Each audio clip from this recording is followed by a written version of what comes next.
પૃથ્વી, હું તો કહું પૃથ્વી ટૂંકી પડતી છે. સ્વર્ગ સાથે જેલા યુદ્ધની વાતો આપણે ઇતિહાસમાં સાંભળી છે. એના વંશજો છે. શાસક પક્ષનું નિર્માણ તો એ સમયમાં ચિરાગ થઈ ચૂક્યું હતું. એને તમે બધા દોહરાવો છો, એનો આનંદ થાય છે. અને વેલા જાગો તો બહુ સારું છે. બુદ્ધ તો એમ કહેતા, ફરીથી દોહરાવું છું વારે વારે, કે જે વ્યક્તિ ભીતરથી એકવાર જાગી ગયો એને ગુલામ બનાવવો એ અશક્ય છે. એટલા માટે ચર્મ ચક્ષુથી નહીં પરંતુ જ્ઞાન ચક્ષુથી આપણે જાગીએ. અને એટલે ઉપનિષદ એમ કહે છે, ઉત્તિષ્ઠત, ઊભો થા, ઉત્તિષ્ઠત જાગ્રત. અને પછી એમ કે છે, અંદરથી તું જાગી જા. વરાન નિબોધત ક્ષુરસ્ય ધારા નિશિતા દુરત્યયા. પરંતુ આ તલવારની ધાર ઉપર ચાલવું ને એટલું કઠિન છે, કારણ કે માણસને સૂતું રહેવું બહુ ગમે છે. સવારે કોઈ માં દીકરા દીકરીને જગાડે ને તો અંદરથી ગુસ્સો આવતો હોય, પણ એ માને ખબર છે આ જાગશે ને એમાં જ એનું કલ્યાણ છે. અમારા સંતોનું આ જ કાર્ય છે. બસ તમે ભારત વર્ષની 26 કરોડ કોળીને ઠાકોર સમાજ જાગી જાય એટલે સમજો કે તમે શાસક પક્ષમાં આવતા વાર નહીં લાગે. સમજાય છે ને? તો હમણાં જંખાબેનને કહેતો હતો કે સમાજના ઘણા નેતાઓ એવા છે, પોઝિશનમાં છે, પોઝિશનમાં રહેવું જ નથી, આપણે પાવરમાં આવવું છે. બસ એક જ વાત. ભરતભાઈ બરાબર ને? આટલો બધો સમાજ હોય અને પછી ગુલામી ભોગવવી પડે એ તો વસ્તુ શક્ય નથી. આપણે માનદાતા મહારાજના વંશજ છીએ. અરે એક સમયે અંગ્રેજોને અંફાવ્યા હતા એવા ઝલકારી બાઈના આપણે વંશજો છીએ. મુગલોને અંફાવ્યા હતા વીર તાનાજી, વીર મોખડાજી, વીર વેગડાજી, સોમનાથ, એના આપણે વંશજો છીએ. અને ભલે તમને બીજા ગમે કહેતા હોય, પરંતુ શાસ્ત્રી પરંપરા મુજબ ગીતામાં જે કૃષ્ણે ઉદ્ઘોષણા કરી છે, ક્ષુરસ્ય ધારા નિરતા દુરત્યા અને શૌર્યમ તેજો ધૃતિર્દાક્ષમ યુદ્ધે ચાપલાયનમ દાનમ ઈશ્વર ભાવશ્ચ ક્ષાત્ર ધર્મ સ્વભાવજમ. ભીતરથી ખૂન તો ક્ષત્રિયોનું જ છે આપણું. આપણે દરબારો ન થવું પણ ક્ષત્રિયો તો છીએ જ, એ તો બધાએ સ્વીકાર કરવો જ રહ્યો.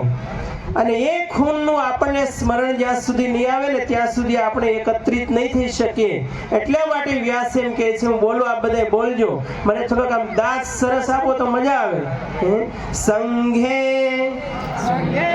શક્તિ કલો યુગે. વ્યાસ એમ કહે છે કે કળિયુગમાં સૌથી શ્રેષ્ઠ શસ્ત્ર એ શું છે? યુનિટી. યુનાઇટેડ વી સ્ટેન્ડ અને ડિવાઇડેડ વી ફોલ. અંગ્રેજો, વારે વારે કહો, અંગ્રેજો 10,000 હતા અને ભારતીયો 30 કરોડ હતા, છતાં 10,000 લોકોએ 30 કરોડ ઉપર શાસન કર્યું. શા માટે? કે એકત્રિત નતા. આજે ગુજરાતમાં 40% પ્રતિનિધિત્વ, 2.5 કરોડનું પોપ્યુલેશન ને આખા ભારતમાં 1.5 કરોડનું સૌથી મોટું જંગી વોટિંગ પાવર ધરાવનારો કોઈ સમાજ હોય તો એ કોળીને ઠાકોર સમાજ છે. અને છતાં ન્યાય માટે ભીખ માંગવાની, અને છતાં એ શાસન માટે આપણે ભીખ માંગવાની નહીં. આ સમાજ એકત્રિત થયો તો સરકારને હલબલાવી નાખે એટલી તાકાત. ગાંધીનગર તો હલબલી જ જાય જો એકત્રિત થયો. પરંતુ અમુક ખદડાઓ આમાં જ્યારે બેઠા હોય ને ત્યારે બહુ મોટું નુકસાન થાય. એટલું યાદ રાખજો કે બહારના દુશ્મનો જેટલું નુકસાન નથી કરતા, અંદરના ખદડાઓ દુશ્મનો બની નુકસાન કરે છે સમાજને. અને એટલા માટે આપણે વૈદિક પરંપરા રહી છે, સંગચ્છદ્વમ સંવદદ્વમ સમ્મનો મનાંસી જાનતામ. આ પરંપરા આપણી રહી છે, એનું સ્મરણ હંમેશા કરવું જોઈએ. અને બીજું કે ભગવાન બુદ્ધ જે ભીતરની શિક્ષિત થવાની વાતો કરતા હતા, એ શિક્ષણ પણ આપણે લેવું જ રહ્યું. જે સમાજ, તમે બધાય વારે વારે સૂત્રો લખો છો, શિક્ષણથી જ પરિવર્તન આવશે, તો એ સૂત્ર સરાહનીય છે.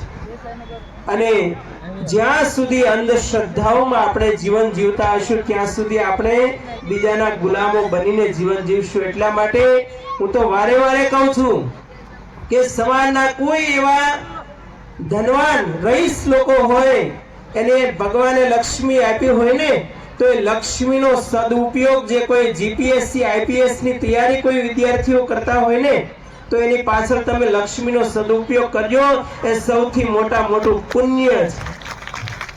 મંદિરોમાં તમે ધ્યાન આપો, માંડવામાં તો હું શ્રદ્ધા ધરાવતો નથી એટલે મને માફ કરજો, કારણ કે હું તો વેદાંતી છું।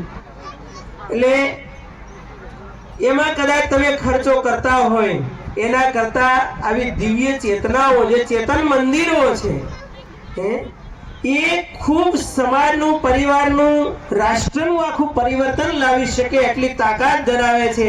એની પાછળ જો તમે પીઠબળ બની નહીં ઉભા રહો તો હું તો કહું એ તમારું લક્ષ્મી છે ને, લક્ષ્મી છે જ નહીં। એટલા માટે આવા સત્કાર્યોમાં લક્ષ્મીનો સદુપયોગ કરજો। અને ફરીથી અમારા સંજયભાઈ અને એની સમગ્ર ટીમને એકવાર જોરદાર તાળીઓથી વધાવીએ।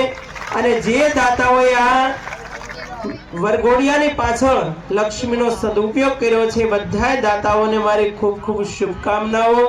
દાન, ભોગ અને દાસ આ ત્રણ ગતિ બતાવી છે ત્યારે એ લક્ષ્મીનો આવા સદુપયોગ કરે છે ત્યારે ખૂબ માનદાતા મહારાજ એમને લક્ષ્મી આપે, એની પ્રતિષ્ઠા વધે અને આવા સત્કાર્યોમાં લક્ષ્મીનો સદુપયોગ થતો રહે, સેવાનો ખૂબ બળ આપતા રહે અને નવલ દંપતીઓ જે છે એમના આધ્યાત્મિક અને ભૌતિક બંને મનોરથ સિદ્ધ થતા રહે એવી શુભકામના સાથે બોલીએ માનદાતા મહારાજ કી।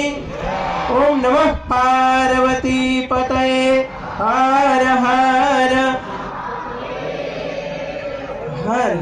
અને હમણાં જે ચૂંટણીઓ ગઈ છે એમાં બધા સમાજના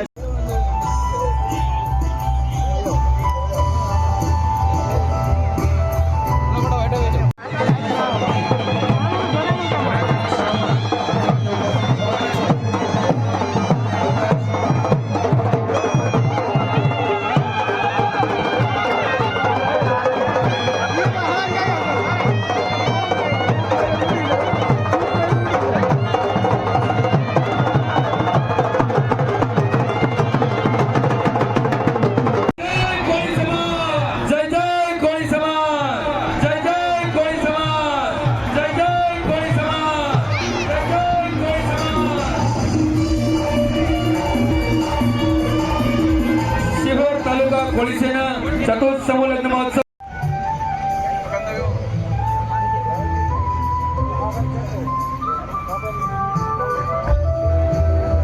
ત્યાર પછીના ઉપક્રમે ભોળાભાઈ મકવાણા ગોરાળા સમાજ અગ્રણી ખાંભા આપણી વચ્ચે ઉપસ્થિત છે। વિજયભાઈ રાઠોડને વિનંતી કરીશ કે તેઓ ભોળાભાઈ મકવાણાનું અભિવાદન કરશો। સન્માનનો દોર આપણે ઝડપથી આગળ વધારીશું। જેમના અત્યારે નામ ઉલ્લેખવામાં આવે એ ઝડપથી સન્માન માટે પધારશો।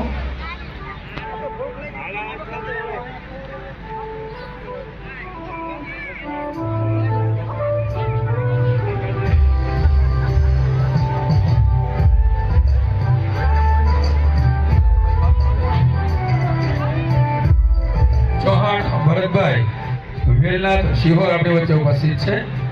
ભરત